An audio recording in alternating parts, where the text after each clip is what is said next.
It's Tuesday, November 5th. Bob Price on Canada's Business Beat. And if Canada's most expensive housing market is any indicator, those lower interest rates have finally caught the attention of wannabe home buyers. The Vancouver region reporting a nearly 32% sales jump last month compared to October of last year. Even so, the area's overall benchmark price was still down a smidge to $1,172,000. So begins another heated battle between Canada's oil patch and the federal government. That line in the sand now pretty much a ditch, with Ottawa ordering the oil and gas sector to reduce its greenhouse gas emissions by 1/3 over the next 8 years. The latest environmental data suggesting that oil and gas operations accounted for 31% of Canada's total emissions back in 2022.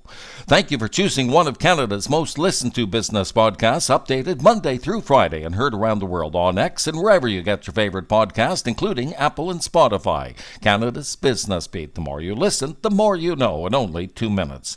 This is the first full day of the latest work stoppage at BC ports. Around 700 foremen locked out by the BC Maritime Employers Association as the Longshore Union contends that their planned strike action would have been limited. The Greater Vancouver Board of Trade warning that this latest port dispute will impact around $800 million a day in trade.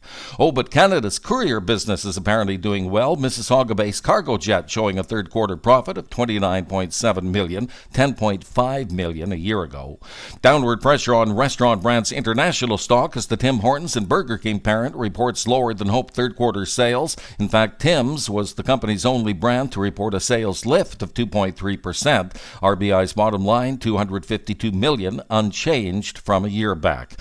And another popular women's clothing retailer is getting ready to go public with news that Dynamite is working with major financial institutions to market the company's IPO, expected within weeks.